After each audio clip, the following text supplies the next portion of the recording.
ok? A partir desse instante está sendo gravada a aula de análise econômica e direito, ou de teoria econômica do direito, ou de Law Economics, no dia 30 de março de 2020.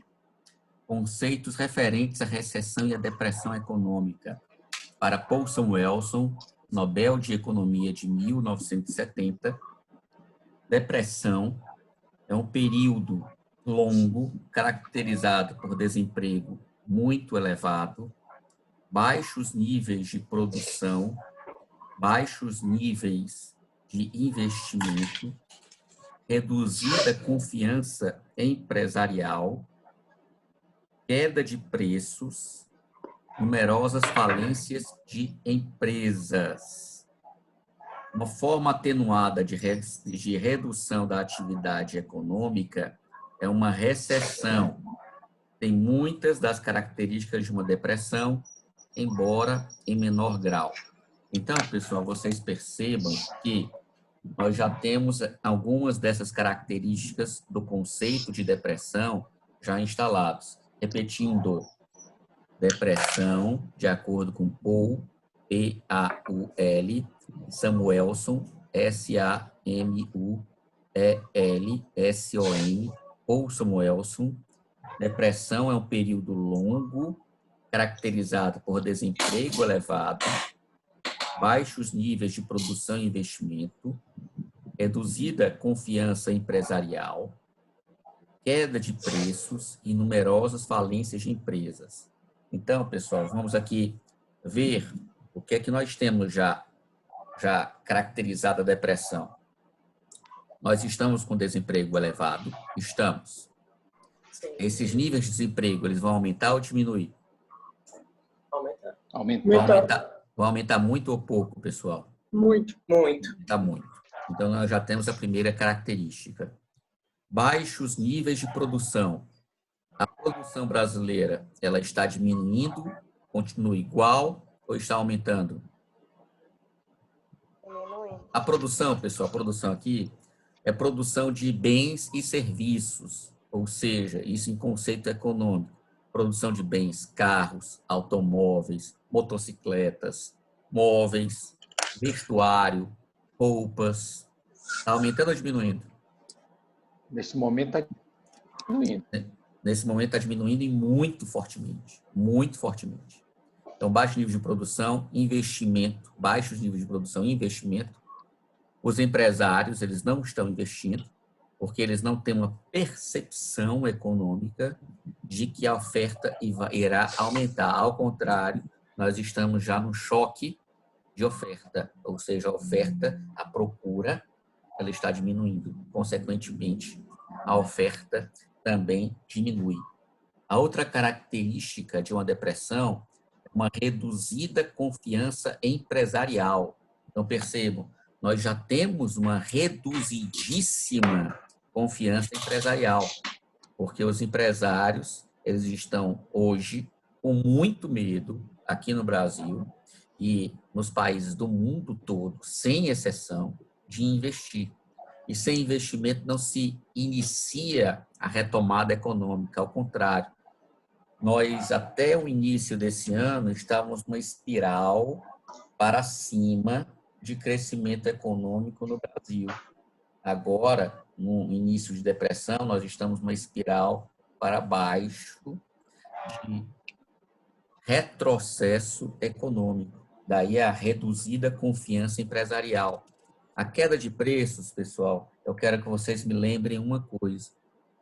Na Folha de São Paulo, de sábado, e no jornal Valor Econômico de hoje, há duas reportagens nesses dois jornais, uma reportagem para cada, muito interessante, sobre o desastre econômico que está se dando no Brasil com relação às livrarias e às editoras.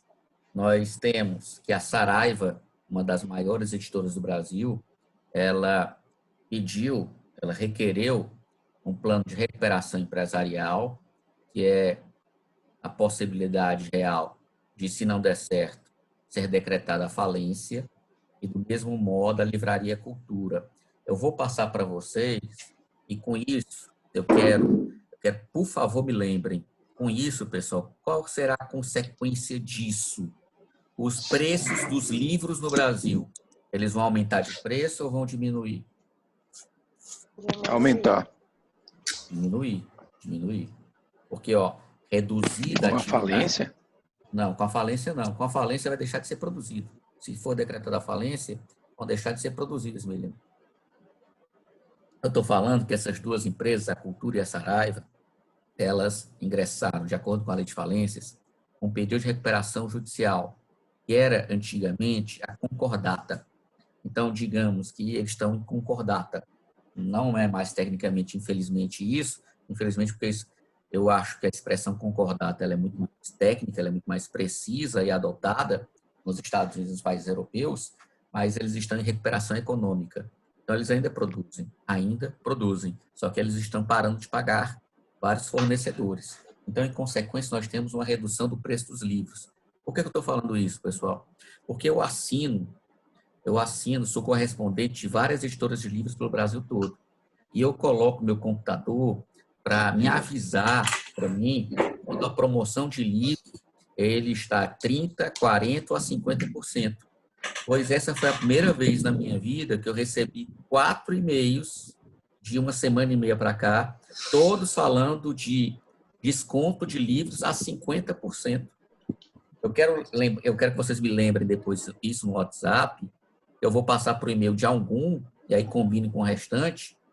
Eu vou passar o link da promoção de várias editoras com livros a metade do preço. Quer dizer, quem tiver, eu não sei, quem tem dinheiro um pouquinho sobrando, mas quem tiver um pouquinho, bem, essa é uma enorme oportunidade de comprarem livros de excelente qualidade pela metade do preço, tá? Então, vocês me lembrem isso aí que eu coloco para o e-mail de algum o link, que é como se fosse pegando o link, é como se vocês estivessem na minha assinatura como correspondente, o programa lá ele não faz diferença, e vocês poderão comprar livros a preços impressionantemente baixos, livros muito bons. Então, continuando, ó, queda de preço e falências de empresas, numerosas falências de empresas. Pessoal, ainda não chegamos nessa parte, tá? Essa parte não se chegou, e é isso que o Ministério da Economia está mais preocupado. Ou seja, nessas próximas 2, 3 semanas, vão surgir vários planos econômicos por parte do Ministério da Economia para dar auxílio às empresas para impedirem que elas entrem em falência. Ou seja, essa é a única parte ainda que não está tendo ainda no Brasil uma espiral crescente de altíssima rotatividade de falências das empresas.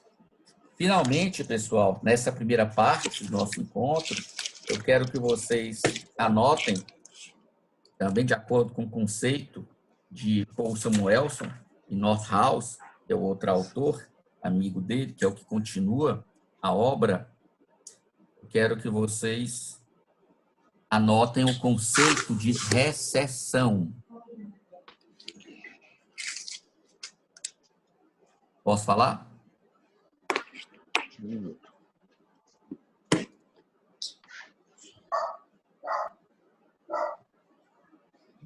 É a hora aqui. Conceito de recessão.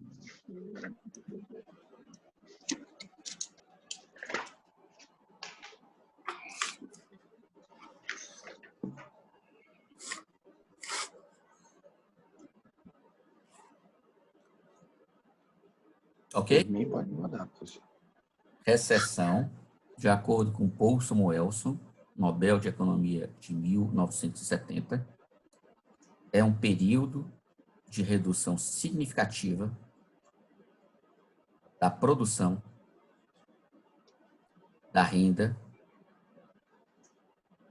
e do emprego totais, que dura geralmente de 6 meses a 1 ano. Produção da renda e Recessão consiste em um período de redução significativa da produção, da renda e do emprego totais, que dura geralmente de 6 meses a 1 ano,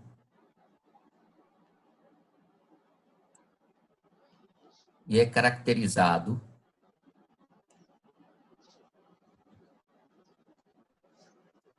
pela retração disseminada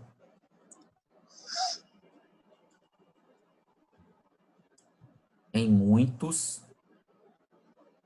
setores da economia.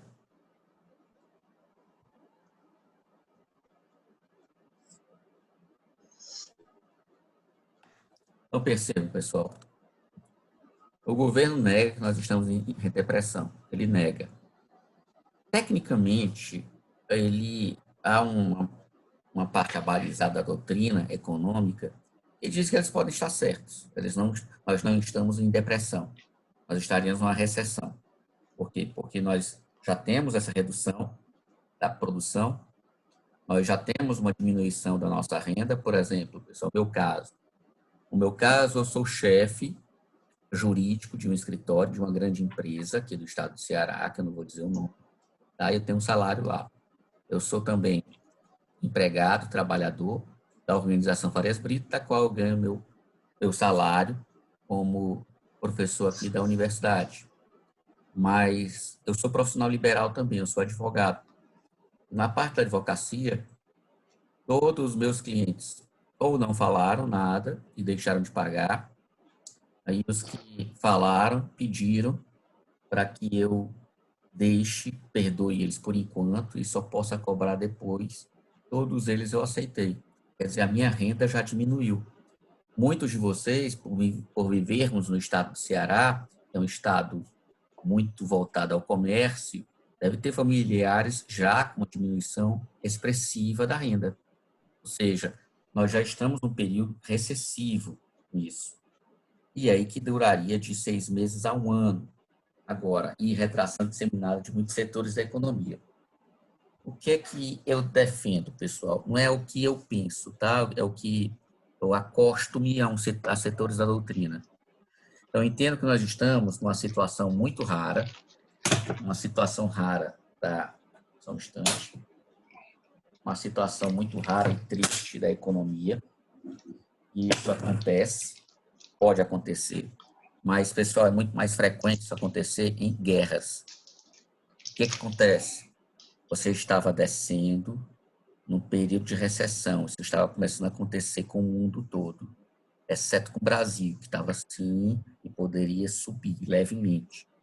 Só que essa queda, que é um período recessivo mundial que estaria começando nesse início de 2020, vai daqui e fica assim. Ou seja, nós estamos num fenômeno muito raro, que é de uma queda de recessão praticamente quase que imediatamente numa ida para uma depressão. É como se você, ao invés de descer uma escada ou descer uma rampa, você cai, uma queda vertical. Compreenderam o que eu falei? Entenderam? Daí é o que está acontecendo. Agora, eu posso afirmar isso com certeza? Não. Isso só poderá, tecnicamente, do ponto de vista econômico, ser afirmado no final desse trimestre, que vai se dar no final dessa semana de março. O diagnóstico vai ser dado por estatística e por medidas econométricas, e só saberemos lá para abril, maio. E, ao mesmo tempo, o melhor medidor do termômetro de uma recessão ou depressão será o resultado do segundo trimestre. E aí nós vamos saber mais precisamente quais foram os setores da economia que estão mais afetados. E aí, como é depressão e recessão, isso significa dizer que todos os setores da economia serão afetados e bem prejudicados. Ou seja, o que devemos evitar, então, é uma decretação em série de falências. Isso tem que ser evitado. Isso significa dizer que, por exemplo, os Estados Unidos, eles já autorizaram pelo Senado americano um plano de 2 trilhões de dólares, muito maior que o nosso PIB brasileiro. Isso significa dizer que os americanos aprovaram o maior plano de recuperação econômica da história da humanidade, muito maior do que o plano Marshall. É o que os americanos acabaram de aprovar e quase que o dobro do plano do Obama, que evitou uma depressão econômica mundial com a quebra do banco Lehman Brothers em 15 de setembro de 2008, que trouxe uma profunda recessão mundial, inclusive aqui para o Brasil, no ano de 2009, em que todos os países tiveram um fortíssimo decréscimo dos seus PIBs, do seu produto interno bruto. Aproveitando o gancho, o que é que vocês entendem, pessoal, por produto interno bruto? O que é isso, pessoal? É a riqueza do país por completo. Isso, quem é que está falando? É isso mesmo. Quem é que falou? Leopoldo. Hã? Levanta o braço. Você é o? Você é o que está de braço levantado? Leopoldo. Leopoldo. Beleza, Leopoldo. Leopoldo. Então, alguém quer acrescentar? Então, o que mais? O que mais que você entende por PIB? É a soma de toda a riqueza produzida no país durante um ano, né? Exatamente, exatamente. Mas, olha, que bom que você já tem uma boa noção econômica. Agora vamos anotar o conceito do livro do Papa da Economia, que é o Paul Samuelson. Eu vou ditar para vocês o produto nominal, o produto real e o PNB. Vamos nessa, pessoal. Conceito de produto interno bruto nominal, PIB nominal.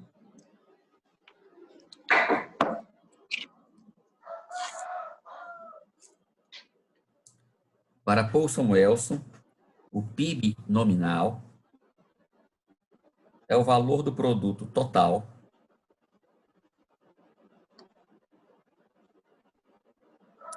a preços correntes de mercado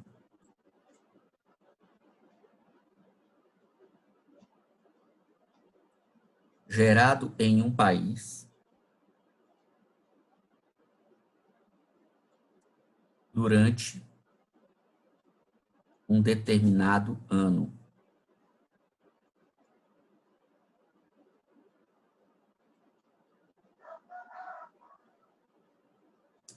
Olha, pessoal, eu estou colocando aqui o conceito do Paul Samuelson e Norton House, que é o outro autor. Estou colocando que eles, na verdade, eles separam o conceito de PIB.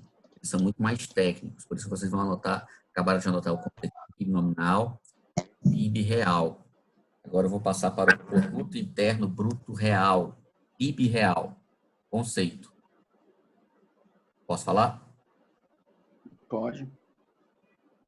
PIB real é a quantidade de bens e serviços finais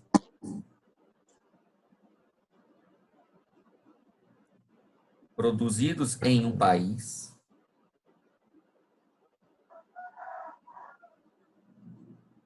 durante um ano. Não, tinha fechado. Em outras palavras, o PIB real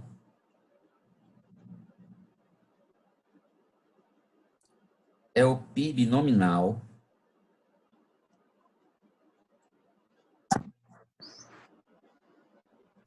corrigido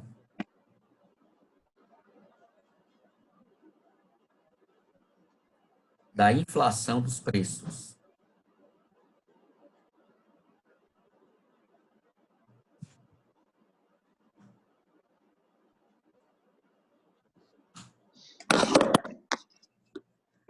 O Samuelson, como não poderia deixar de ser, ele tá se utilizando de uma visão mais norte-americana, tá? Aqui, como eu contei para vocês, compartilhando, uma MBA em finanças corporativas, para eu ter uma melhor visão de economia, estou tendo muita aula de economia e muita aula de estatística. E nesse final de semana, aula de estatística aplicada para mercado. Professor, o seu Tá som congelado? Ah, tá ruim? parou. Piorou? Alô? O som tinha parado, professor. Aí tinha parado? Eita, desculpa. Tinha. Vocês me avisem, vocês me avisem. Ok. O senhor ditou o PIB real, que Isso. era baseado principalmente na economia americana, no americano. Aí Certo. cortou. Certo. O que eu estava dizendo era o seguinte, é que a visão dos americanos, eu estou fazendo um MBA, um IBMEC, que é o IBMEC, pessoal, é um templo no Brasil de uma visão continente europeia e americana da economia e da produtividade, tá? Ele foi imitado do MIT americano, de Princeton, em que eles querem que lá você tenha um equivalente entre é mais do que a especialização, menos que um mestrado, seria um mestrado profissionalizante aqui no Brasil, que isso só está se iniciando aqui no Brasil. É uma visão muito voltada para a prática. É isso que eles propuseram. Quem criou o IBMEC no Brasil foi o Paulo Guedes, atual ministro da Economia. Depois ele vendeu o IBMEC agora é de outro grupo de professores economistas, e houve uma separação do IBMEC, em que uma parte dele virou o INSPER, lá de São Paulo, e tem a mesma filosofia do IBMEC. O INSPER, nós temos no Brasil, nesse estilo, o INSPER, o IBMEC, a Fundação Getúlio Vargas e a Fundação Dom Cabral, que tem essa visão da qual eu estou compartilhando com vocês. E na aula que eu estou fazendo dessa semana, que foi de economia e estatística aplicada, foi demonstrado na biblioteca, nós temos uma biblioteca eletrônica vastíssima nesse curso, foi demonstrado para a gente que os americanos, eles têm uma formação obrigatória em todas as graduações de estatística, em que qualquer livro dos americanos, um livro de sociologia, por exemplo, um livro de direito constitucional, por exemplo, o autor americano, ele faz um modelo estatístico. Ele procura dizer assim, os ministros supremos, esse aqui decide tanto por cento assim, tanto por cento assado, eles procuram fazer um modelo preditivo sobre isso, ou seja, é tentar prever o futuro. Tentar prever o futuro de forma técnica, de forma assim, com razões baseadas em números, baseadas em evidências. E isso no Brasil nós temos pouquíssimo, mas está melhorando, está melhorando. Então, dito isso, eu quero que vocês agora anotem o conceito de produtividade total dos fatores. É isso que o PIB, o conceito brasileiro, na verdade não é um conceito brasileiro, é um conceito mundial, apropria-se desse conceito. Posso falar? Estão me escutando? Estamos. Ok? Produtividade total dos valores, né? Isso, produtividade total dos fatores, desculpe, fatores. Eu li errado. Produtividade total dos fatores é um índice de produtividade que mede o produto total por unidade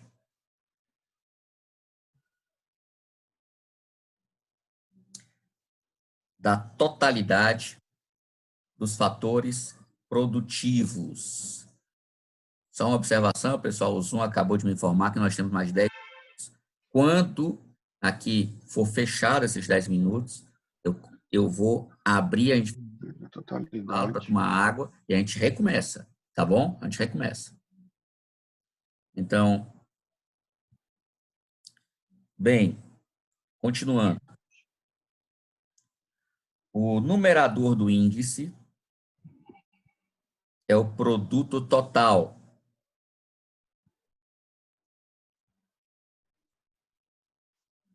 Do qual O mais importante exemplo é o PIB.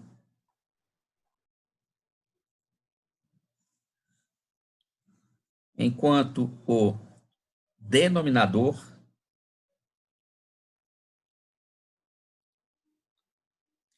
é uma média ponderada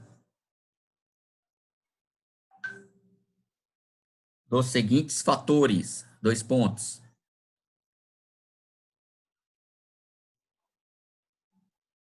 Capital, trabalho e recursos naturais.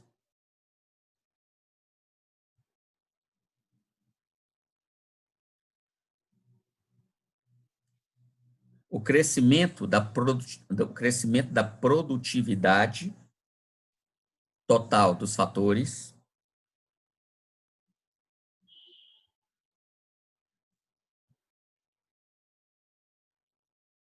é frequentemente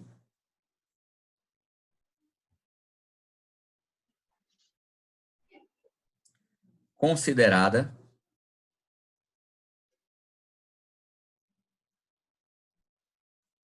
a um índice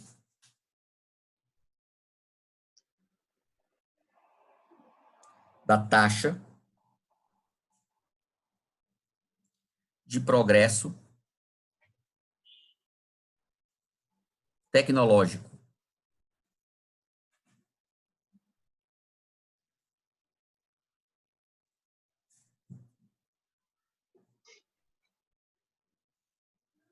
Esse é o conceito, tá? Todos copiaram? Ok? Pessoal, vocês conseguem ver aí no Zoom de vocês quanto tempo falta para acabar, sim ou não? Eu não consigo, não. Conseguem ver? Não, professor. Sim, 7 minutos. Quem falou? Onde é que você É o consegue Breno. ver? Oi, Breno. Onde Tem é aqui, que... Agora, bem lá em aqui, ó. cima. Ah, tá. Consigo Peraí. ver. Bem aqui. Mas aonde? Não tô vendo, não. Em cima, assim, tipo assim, tem a foto de todo mundo e em cima tem o tempo. Pelo menos no meu tá aparecendo. Entendi. No meu não. No meu não. Bem, aqui a gente vai iniciar a aula quando acabar. Eu quero que vocês acrescentem o seguinte. Quando o Paul Samuelson ele coloca que a produtividade ela é considerada uma taxa de progresso tecnológico, ele está certíssimo.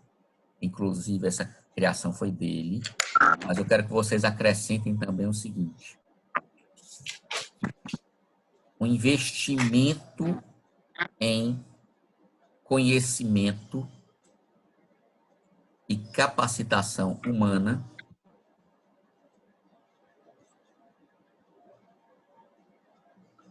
também aumenta a produtividade.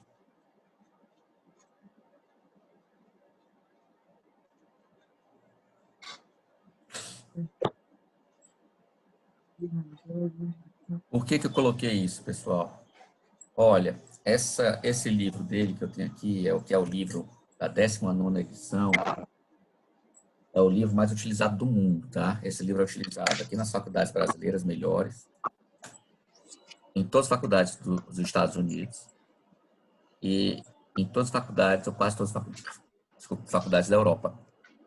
E a última edição dele, essa 19ª edição, foi a última edição que o Samuelson participou ainda vivo. Essa edição é de 2009. Eu comprei esse livro aqui meu, eu comprei esse ano, mas ele aqui é de 2012, aqui na edição brasileira. O professor Paul Samuelson faleceu em 2010. Então, ainda não tinha sido colocado, porque ainda não sabe se medir como é que a produtividade humana ela aumenta a produtividade e o investimento em capital humano. Ou seja, pessoal, a ideia que os americanos têm, os europeus também, é que o investimento em vocês, por exemplo, umas fábricas, na fábrica aqui no Brasil, nós temos capacitação pelo SESI, pelo SENAC.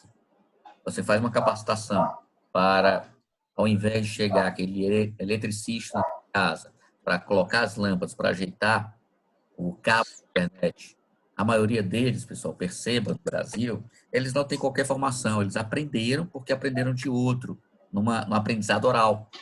Do mesmo modo, o encanador, do mesmo modo, o sujeito que vai e ajeita a privada quando ela está entupida, também eles não têm formação. Na Europa, nos Estados Unidos, eles têm uma formação sobre isso.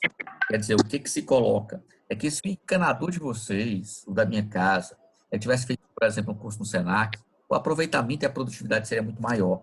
Da colocação, ao final, que o investimento em capital humano, ele aumenta muito a produtividade. Falei? Entenderam? Por exemplo, pessoal, o que eu compreendo tanto isso com veemência e eu fiz uma especialização, me formei em 98, eu fiz uma especialização em 99 de Direito Constitucional, eu fiz outra especialização em Direito Processual Civil, uma terceira especialização em Direito Privado, comecei a ensinar no Férez Brito, fiz um mestrado em 2003, terminei em 2005, fiz doutorado, e agora, depois do doutorado, eu estou fazendo uma quarta especialização, quase que um mestrado, em finanças. Quer dizer, eu creio profundamente que o investimento em capital humano no cérebro de vocês aumenta a produtividade de vocês. E vocês vejam também no conceito aqui do Paul Samuelson sobre o aumento da produtividade no aspecto tecnológico. Percebam que mesmo todos nós aqui, quantos minutos faltam, hein? Quantos minutos? Hein, Brena? Quantos minutos faltam? 2 minutos e 30 segundos. Ok. Então, ó, a produtividade, ela aumenta com o avanço tecnológico. Então, percebam, muitos de vocês estão assistindo a aula por meio do smartphone. Então, percebam também que percebam também que o Uber Eats, Rappi, esses aplicativos permitem que muitos negócios ainda possam sobreviver. Estão entendendo? A tecnologia, ela permite que eu possa ter essa videoconferência com vocês ao mesmo tempo.